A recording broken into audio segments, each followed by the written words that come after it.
여러분 안녕하십니까? 광주 MBC 뉴스투데이 시작합니다. 먼저 오늘의 주요 뉴스입니다. 광주 군공항 이전 문제가 조금씩 실마리를 찾고 있는 가운데 국가 재정 지원을 골자로 하고 있는 특별법이 조속히 통과돼야 한다는 목소리가 커지고 있습니다. 광주 남구가 청사 건물에 예산 50억 원을 투입해 미디어월을 설치한 데 대해 기대와 함께 우려가 나오고 있습니다.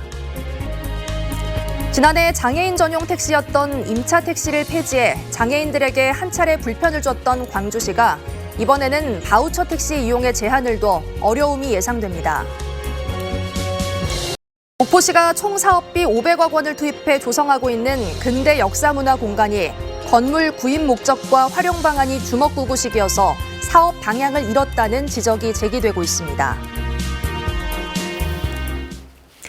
미운오리 취급을 받아왔던 군공항 이전에 대한 인식이 바뀌고 있습니다.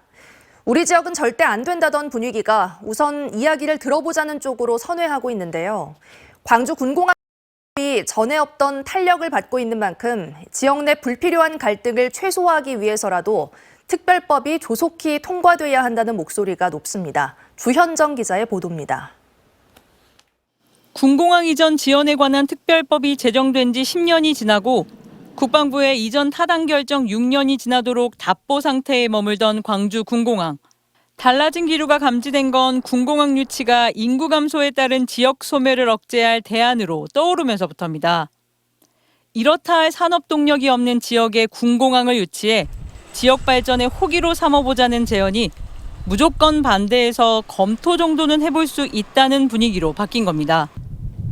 한평에서 지난해 11월과 지난 8일 등 두 번의 주민 설명회가 열리고 또 얼마 전 연광에서의 첫 공개 자리가 마련된 것도 이러한 분위기를 반영합니다. 지금은 찬성이야 사단지 대책에는 반대다가 아니고 정확하니 실태 파악을 하고 또 협의 과정에서 판단해서 결정하려고 합니다. 지역 개발이 되니까 첫째가 그 도로 자체가 좋아지고 저희가 투자도 받을 수 있는 구조가 되는 거고 이게 영광군의 이득점이라고 보는데. 광주와 유사한 어려움을 겪던 대구가 이전 부지를 확정하고 속도감 있게 사업을 추진하고 있는 점과 여기에 여야가 군공항 이전 특별법의 빠른 제정을 공식화한 점도 지역민의 입장을 변화하게 한 요소가 된 것으로 보입니다. 이전을 위한 비용이 부족할 경우 국가가 지원할 수 있다는 조항이 담긴 광주 군공항 이전 특별법의 국회 심사 작업 속도에 이목이 쏠리는 이유도 여기에 있습니다. 특별법 발의 등을 계기로 군공항이 이전 지역의 인구 소멸, 골목 경제 침체를 획기적으로 개선시킬 수 있다는 점이 주목을 받고 있습니다. 이번 달 국회 국토교통위원회 의결을 앞두고 있는 특별법. 정부와 여야, 지방자치단체가 모두 주력하고 있는 만큼 조속한 처리에 대한 기대감은 커지고 있습니다. MBC 뉴스 주현정입니다. 신안 임자도 해상에서 전복된 지 엿새 만에 청보호가 목포 해경 전용 부두로 옮겨졌습니다. 청보호는 원래 목포 조선소로 옮겨질 예정이었지만 강한 조류 등 기상 여건이 좋지 않아 하루 정도 일정이 늦춰졌습니다. 오늘 오전 조선소로 옮겨지면 청보호가 왜 전복됐는지 조사가 본격화될 전망인데 이에 앞서 해경은 내부 CCTV와 기관 엔진 모니터 등 증거물을 확보해 국과수의 분석을 의뢰했습니다. 한편 아직 실종자 4명은 발견되지 않았고 해경은 배 안에 실종자들이 없는 것으로 확인됨에 따라 바다로 떠내려간 게 아닌지 보고 해상 수색을 확대하고 있습니다. 이창양 산업통상자원부 장관이 참석한 국회 상임위에서 한전이 전기 단속을 멈춰야 하고 약관을 시급히 개정해야 한다는 지적이 나왔습니다. 이용빈 국회의원은 산중위 전체 회의에서 한전의 농사용 전기위약금 부과는 정부가 민생에 얼마나 소홀한지 보여주는 단적인 예라며 농가 현실에 맞는 약관 개정을 강조했습니다. 이에 대해 이 장관은 약관 개정에 대해 한전과 함께 살펴가겠다고 답했습니다. 지난 밤사이 비가 내린 가운데 아직도 날은 흐립니다. 오늘 오전까지 광주와 전남 지역에서는 5mm 안팎의 비가 내리겠고요. 동부 내륙을 중심으로는 1cm 안팎의 눈이 이어지겠습니다. 이번 비는 단비입니다. 수일째 내려졌던 건조주의보가 모두 해제되면서 대기의 건조함이 조금 해소가 됐고요. 미세먼지 농도도 좋은 수준 보이고 있습니다. 오늘은 창문을 활짝 여시고 미뤄뒀던 환기 마음껏 하셔도 좋겠습니다. 기온은 어제와 비슷합니다. 아침 기온 2도 안팎으로 영상권에 머물러 있고요. 한낮 기온 12도 안팎 보이겠습니다. 날씨 정보였습니다. 시청각 장애인처럼 휠체어를 타지 않는 장애인들을 위한 바우처 택시가 도입돼 광주에서 운영되고 있는데요. 일반 택시가 호출을 수락하면 교통약자용 택시가 되는 겁니다. 이번 달부터 하루 탑승 가능 횟수에 제약이 생겼습니다. 보도에 임지은 기자입니다. 시각장애인 도연 씨는 10km 떨어진 곳으로 출퇴근을 할 때마다 장애인 콜택시를 이용합니다. 친구들과 약속이 있거나 외근을 할 때도 마찬가지입니다. 도착하는 버스 번호를 구분할 수 없어 대중교통 이용에 큰 어려움이 있기 때문입니다. 버스를 탈 수도 있고 그냥 택시 잡아서 이렇게 급하면 움직일 수도 있을 텐데 내가 시각장애인이라는 걸 이렇게 모르고 태울 텐데 하는 부담은 좀 있어요. 이처럼 휠체어를 타지 않는 장애인들은 대중교통 대신 장애인 이해도가 높은 바우처 택시를 이용하는데 이번 달부터 갑자기 탑승에 한 가지 조건이 붙었습니다. 교통약자 이동지원센터는 하루에 4번 넘게 택시를 탈 수 없도록 이용 가능 횟수에 제한을 뒀습니다. 문제는 4차례로 제한한 기준에 대한 객관적인 근거도 두지 않은 채 탑승 횟수를 제한했다는 겁니다. 또 실제로 택시를 이용하는 장애인들과는 충분한 협의 과정 없이 탑승 제한 하루 전 일방적으로 통보했습니다. 큰 의미는 없다라고 말씀드릴 수가 있죠. 집에서 출발하고 용물을 보고 돌아오고 그래서 2회 정도로 설정을 했는데요. 이게 이제 사람에 따라서는 3번을 움직일 수도 있는 거고. 바우처 택시 이용을 제한한 이유는 관련 예산이 부족하기 때문입니다. 교통약자 이동지원센터는 바우처 택시기사가 임의로 장애인 호출을 받지 않을 가능성을 줄이기 위해 호출료 등을 합쳐 한 건당 약 11,000원을 지원할 예정입니다. 대략 장애인들이 하루 평균 1,200건 정도를 이용하는데 하루에 나가는 돈은 1,300여만 원, 연간으로 따지면 약 47억 원입니다. 바우처 택시 운영 사업으로 확보된 30억 원의 예산으로 감당하기엔 턱없이 부족한 상태입니다. 장애인 단체는 이러한 결정이 행정 편의주의에 불과하다고 비판합니다. 3회가 될 수도 있고 5회가 될 수도 있는데 거기에 대한 근거 없고 행정 편의주의로 정해놓고 바꿔놓고. 지난해 비휠체어 장애인 전용 택시였던 임차 택시를 폐지시켜 장애인들에게 한 차례 불편을 초래했던 광주시가 이번에는 바우처 택시 탑승 이용에도 제한을 두면서 또다시 불편을 주고 있습니다. MBC 뉴스 임지은입니다.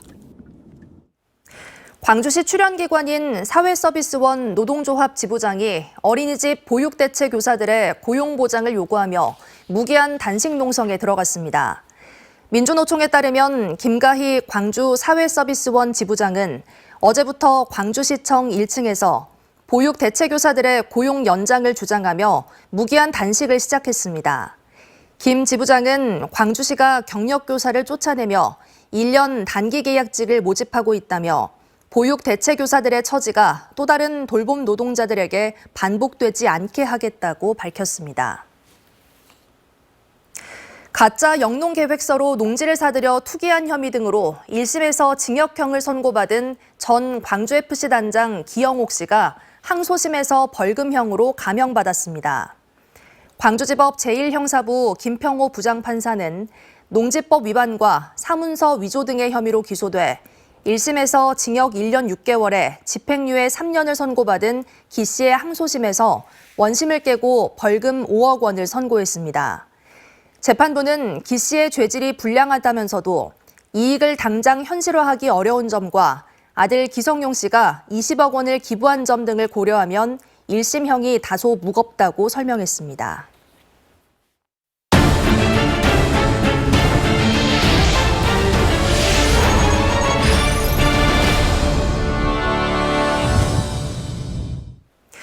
원도심 근대역사문화공간 조성 사업을 진행 중인 목포시가 어떤 철학을 갖고 접근하고 있는지 의문이 일고 있습니다.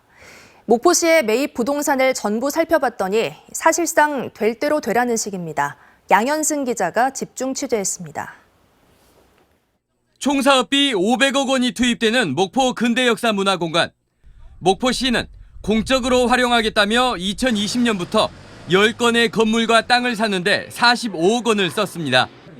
혈세로 매입한 건물들은 근대역사 공간의 정체성을 담고 있을까? 목포시가 1억 3,400만 원에 매입해 2억 7,500만 원을 더 써서 수리한 2층짜리 건물입니다.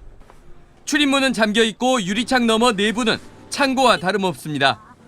시민 아이디어를 실현시키는 문화 실험 공간으로 출발한 꼼지락 실험실 1관입니다. 여기 문 열어요? 안 열는데? 못 할 때는 한 번씩 열고 한 번씩. 매입에 1억 2,700만 원, 시설 공사에 3억 2천여만 원이 투입된 꼼지락 실험실 2관도 상황은 크게 다르지 않습니다. 공유 주방, 소통과 교류를 위한 공간이라는데 역시 문이 굳게 잠겨 있습니다. 1억 5천여만 원에 매입해 목포 주전부리를 판매했던 매장은 먼지만 쌓인 지 오래입니다. 여름에 그만둬서 안 되니까 한 달도 못 있을 거예요. 목포 민어거리의 자투리 땅. 무허가 상태였던 건물이 철거되면서 공터만 남았습니다. 건물과 건물 사이 43제곱미터 13평의 기다란 공간을 개방 공간으로 만들겠다며 1억 4천만 원에 매입했습니다. 저쪽으로 길 낸다고 그러고 그거 가는 길이 좁으니까. 1억 4천짜리 땅은 고작 관광 안내판 놓을 장소로 추진 중입니다. 이 부지가 너무 좁아가지고 거기를 이제 뭐 적극적으로 저희가 뭐 휴게 공간이나 이런 것까지 만들기는 힘들 것 같고 간단하게 안내판 같은 거 좀 설치해가지고 3억 3천만 원에 매입해 리모델링에 2억 2천만 원이 든 사거리 모퉁이 건물은 보수 정비까지 다 끝내놓고도 활용 방안이 없습니다. 선착 문화 플랫폼이라고 좀 사용을 하기로 했었는데요. 정확하게가 결정이 안 나가지고 건물 매입과 리모델링에 8억 원이 투입된 갑자옥 모자점은 모자를 전시하는 모자 갤러리 1관. 절차를 무시하고 태원유진, 이한철 회장 가족에게서 매입한 총 사업비 10억여 원의 건물은 체험 중심 모자 갤러리 2관으로 추진 중입니다. 특혜 매입 의혹이 제기됐던 총 사업비 4억 6천여만 원짜리 폐창고는 근대 건축자재 보관센터로 만들고 있지만 정작 전시할 건축자재는 기와장에 그치고 있습니다. 근대 건축 자산에 대한 건축 자재를 보관하고 그것을 사람들에게 알려줄 수 있는 전시나 체험 형태의 공간이 필요하다는. 건물을 왜 샀는지도 납득이 안 되고 활용 방안도 주먹구구 임기응변식. 담당 공무원마저 수차례 바뀌면서 500억짜리 목포 근대역사문화공간 사업은 방향을 잃은 채 표류 중입니다. MBC 뉴스 양현승입니다. 광주 남구청사에 설치된 대형 LED 전광판이 다음 주부터 정식 운영됩니다. 도심에 새로운 시설물이 설치돼 눈길을 끄는 반면 수십억의 예산이 투입된 만큼의 효과가 있을지 우려도 나오고 있습니다. 보도에 김초롱 기자입니다. 광주 남구청 건물에 설치된 대형 LED 전광판 미디어월입니다. 가로 42m, 세로 9m 크기로 중간이 90도 휘어진 화면에는 백운 호랑이가 등장합니다. 서울 코엑스와 광화문 등에서나 볼 수 있는 최신 시설물로 3차원 입체 영상까지 나옵니다. 미디어월은 이렇게 백운 교차로에서 한눈에 보이는 곳에 설치되어 있습니다. 남구는 이 미디어월을 지역의 상징물로 만들겠다는 계획입니다. 광주 남구는 올해 말이면 300여 미터 길이의 보행자용 다리가 완공되고 길거리 음식 거리 조성과 주차장 확장 등 도시재생 사업이 차차 진행되고 있어 미디어월도 함께 주목받을 수 있을 것으로 내다봤습니다. 또 더 많은 사람들이 관광객이 찾는다면 먹거리는 이제 충족이 됐지만 볼거리라든지 체험거리가 부족했는데 이런 부분을 충분하게 미디어월이 채워 넣을 것이다. 미디어월 설치에 든 비용은 50억 원. 올해 운영비로 2억 3천만 원이 더 투입되는 등 막대한 예산이 필요한 사업입니다. 여기에다 미디어월 주변이 도시철도 공사에 신호등도 복잡한 만큼 운전자의 시야를 방해할 거라는 우려도 나옵니다. 당장 영상의 절반이 공익 광고와 구정 홍보로 채워져 있다 보니 유명 작가의 작품을 감상할 수 있는 지역 상징물로 자리매김하기엔 어려움이 있다는 지적입니다. 너무 이제 광고라든지 이런 거 위주로 하면 사람들이 모이지는 않을 것 같고, 찾고 있는 그런 신진 작가들의 작품들을 좀 구입을 해가지고 미디어 아트 중심으로 그래도 방영을 하면 도심의 명물로 거듭날 거라는 기대감과 함께 예산을 낭비하는 사례가 될 거라는 비판이 엇갈리는 50억 전광판이 남구의 계획대로 운영될 수 있을지 광주 시민들이 지켜보고 있습니다. MBC 뉴스 김초롱입니다. 전남도의회가 무안국제공항을 통해 들어온 태국인 관광객들이 잠적한 것과 관련해 전라남도에 강력한 대책 마련을 촉구했습니다. 전남도의회 나광국 의원은 도민의 세금을 들여 추진하는 외국인 관광객 유치 사업이 불법 체류자를 양산해서는 안 된다고 주장했습니다. 이어 최소한의 대비도 하지 않은 전라남도는 반성하고 보증금 제도 등 실효적인 대책을 마련하라고 요구했습니다. 여수 경도 해양관광단지 개발 사업이 논란 끝에 지역사회와 극적으로 합의점을 찾고 지난해부터 공사에 돌입했는데요. 한 고비를 넘기고 나니 이젠 경기 침체가 걸림돌이 돼 좀처럼 사업에 속도를 내지 못하고 있습니다. 김주희 기자가 취재했습니다. 여수항에서 100길로 10여 분 거리의 섬 대경도. 이 섬 일원 2.15제곱킬로미터 면적에 오는 2029년 완공 계획으로 민간 자본 1조 5천억 원이 투자되는 복합 해양 리조트 개발 사업이 진행되고 있습니다. 이 민자 사업은 지난 2021년 지역사회의 격렬한 반대 속에 적절한 우여곡절을 겪었습니다. 16개의 위치와 생활용 숙박시설 건립 등을 두고 지역사회 내 적잖은 이견 속에 진통만 거듭하다 지역사회 내 끈질긴 소통 노력으로 어렵게 돌파구를 찾았습니다. 이 사업은 지난해 공사가 전격 시작됐지만 좀처럼 속도를 내지 못하고 있습니다. 아직 토목공사만 더디게 진행되고 있는 상태입니다. 현재 단지조성공사는 40%의 공정률을 달성 중에 있습니다. 다도의 수려한 경관을 활용해서 골프장 연대하여 해양관광산업 단지 조성 사업을 좀 조성하고 있습니다. 경도 개발의 핵심 SOC 사업인 1,180억여 원 규모의 연륙교 조성 사업도 아직 착공조차 못하고 있습니다. 이르면 오는 4월쯤에나 착공이 가능할 예정입니다. 호텔과 콘도, 워터파크 등 15개 관광 테마 핵심 사업들의 건축 공사도 아직 시작을 못한 상태입니다. 건설 경기 침체와 함께 금융 비용이 20% 이상 상승하는 등 악재 속에 사업도 속도 조절에 나설 수밖에 없는 겁니다. 특히 생활용 숙박시설은 기존 출자사가 투자를 차려하면서 사업 시행 방식조차 아직 정하지 못한 상황입니다. 자재대 인상률이 작년에 대비해서 좀 많이 올랐습니다. 수익성이 지금 설치되어 있는 GRD라는 SPC 출자사들이 있는데 거기에서 이제 어떤 투자를 철회를 했기 때문에 GRD라는 SPC는 청산을 했습니다. 그리고 사업 시행 방식을 금년도 내로 다시 재결정할 건데 시공사 측은 생활용 숙박시설 사업을 제외하고 핵심 관광 콘텐츠 조성 사업을 올 상반기 경호초등학교 이전 사업의 시작과 함께 본격화할 계획입니다. 오는 2026년 여수 세계 섬 박람회 개최 전까지 1단계 사업을 마무리할 수 있도록 할 방침입니다. 남해안 해양 관광의 새로운 거점으로 기대를 모으고 있는 여수 경도 해양 복합 관광단지 개발 사업. 경기 악화라는 예기치 못한 새로운 변수 속에 여수 경도 해양 복합 관광단지 개발 사업이 계획대로 순항할 수 있을지 주목됩니다. MBC 뉴스 김주희입니다. 광주 일선학교의 책상과 걸상이 사용연한 기준을 초과해 교체가 필요한 것으로 나타났습니다. 학벌 없는 사회를 위한 시민 모임은 광주 지역 초중학교에서 사용하고 있는 책상의 53%, 걸상의 44%가 구입한 지 10년이 지나 교체가 필요하다고 밝혔습니다. 교육지원청이 학생 수 감소 추세를 이유로 상태가 안 좋은 것만 일부 교체하는 땜질식 대책만 내놓고 있다며 추경 예산을 통해 사용연한을 초과한 책걸상을 100% 교체해야 한다고 강조했습니다. 광주시가 주거환경 개선을 통한 난방비 절약 등 에너지 복지 대책 마련에 나섰습니다. 광주시는 정책 소풍을 열고 건물 주거환경 개선을 통해 에너지 효율을 증가시키고 저탄소 체제 전환 방안 등을 논의했습니다. 참석자들은 에너지 복지 중장기 대책 가운데 하나로 난방비를 절약하기 위해선 그린 리모델링과 같은 중장기 대책을 마련해 근본적 해결에 나서야 한다는데 공감했습니다. 지난 밤사이 비가 내린 가운데 아직도 날이 흐립니다. 오늘 오전까지 광주와 전남에 5mm 안팎의 약한 비가 더 이어지겠고요. 전남 동부 내륙을 중심으로는 기온이 더 낮아서 1cm 안팎의 눈이 내려 쌓일 수 있겠습니다. 이번 비로 인해서 그동안의 건조함이 조금 해소가 됐습니다. 광주와 전남 동부를 중심으로 내려졌던 건조주의보 모두 해제됐고요. 광주의 미세먼지 농도 좋은 수준 보이고 있습니다. 오늘은 창문 활짝 여시고 환기 마음껏 하셔도 좋겠습니다. 광주의 현재 기온 3도 안팎으로 어제 같은 시각보다 1, 2도가량 높습니다. 한낮 기온 12도 안팎으로 큰 추위 없겠지만 낮 기온은 어제보다 1, 2도가량 낮겠습니다.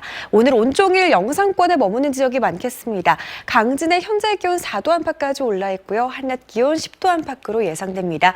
일교차는 크게 벌어지겠습니다. 순천 2도 안팎 보이고 있는데요. 한낮 기온 지금보다 10도가량 더 오르겠습니다.